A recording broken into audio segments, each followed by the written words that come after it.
Olá, o meu nome é Gabriel Dimas, sou pastor adventista e seja muito bem-vindo à série de comentários e leitura sobre o livro de Ester. E hoje falaremos sobre o capítulo 7. Perilo de Atenas foi um inventor grego. Este homem criou o touro de bronze, um instrumento de tortura e execução de criminosos. Conta a história que, ao apresentar sua obra a um tirano governante chamado Fálares, Perilo foi colocado dentro do instrumento de tortura para ali ser executado, ou seja, ele cavou a sua própria sepultura.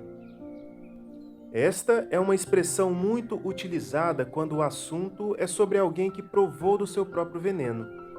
O capítulo 7 do livro de Ester nos conta sobre o primeiro-ministro persa, Amã, que não só provou, como também morreu com o seu próprio veneno. Portanto, o fim deste homem foi tanto ignominioso quanto irônico. Alguns comentaristas chegam a afirmar que o instrumento de execução construído pelo grão-vizir não se tratava exatamente de uma forca, e sim de um poste de empalação. Outros afirmam que seria um poste feito para uma espécie de crucifixão. Contudo, a necessidade de definir exatamente o que seria aquilo fica toldada pela realidade da intenção daquele homem, a qual era a mais maligna possível, pois construiu algo que provocaria uma lancinante tortura antes da inevitável morte da vítima. É até perturbador pensar que existiram e podem existir pessoas cujos corações estão de tal forma vazios do Espírito Santo que chegam a planejar e empenhar-se em tarefas tão nefastas.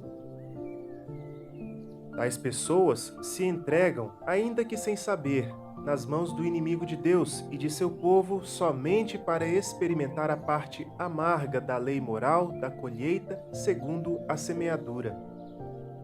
Tudo começa com a soberba e termina com a vontade de voltar atrás, assim como passou ao terrível Amã, que num ato de desespero se joga aos pés de Ester suplicando-lhe misericórdia, pois, como diz o verso 7, viu que o mal contra ele já estava determinado pelo rei.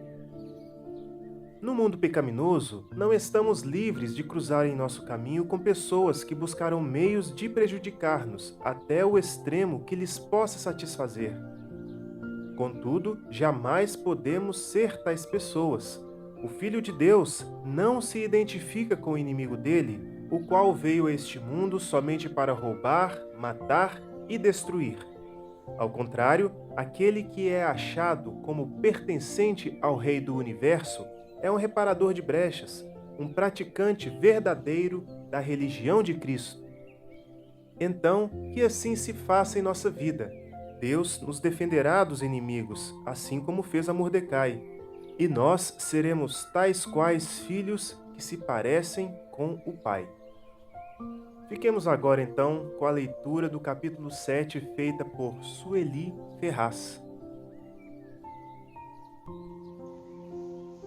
O livro de Ester, capítulo 7. O enforcamento de Amã. O rei e Amã foram ao banquete com a rainha Ester.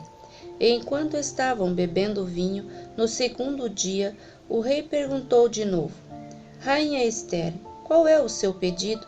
Você será atendida. Qual é o seu desejo?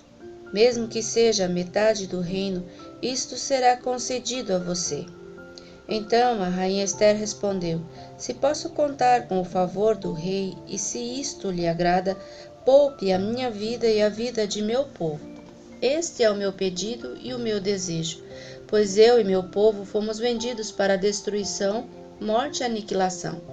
Se apenas tivéssemos sido vendidos como escravos e escravas, eu teria ficado em silêncio, porque nenhuma aflição como essa justificaria perturbar o rei. O rei Assuero perguntou à rainha Ester: Quem se atreveu a uma coisa dessas? Onde está ele? Respondeu Ester: O adversário e inimigo é Amã, esse perverso. Diante disso, Amã ficou apavorado na presença do rei e da rainha. Furioso, o rei levantou-se, deixou o vinho, saiu dali e foi para o jardim do palácio. E percebendo Amã que o rei já tinha decidido condená-lo, ficou ali para implorar por sua vida a rainha Ester.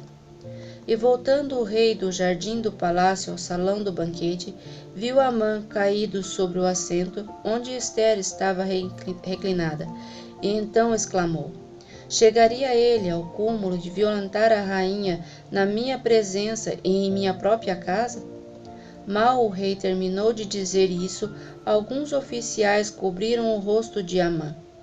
E um deles, chamado Arbona, que estava a serviço do rei, disse: Há uma forca de mais de 20 metros de altura à casa de Amã, que ele fez para Mardoqueu, aquele que intercedeu pela vida do rei. Então o rei ordenou: enforquem-no nela. Assim Amã morreu na forca que tinha preparado para Mardoqueu, e a ira do rei se acalmou.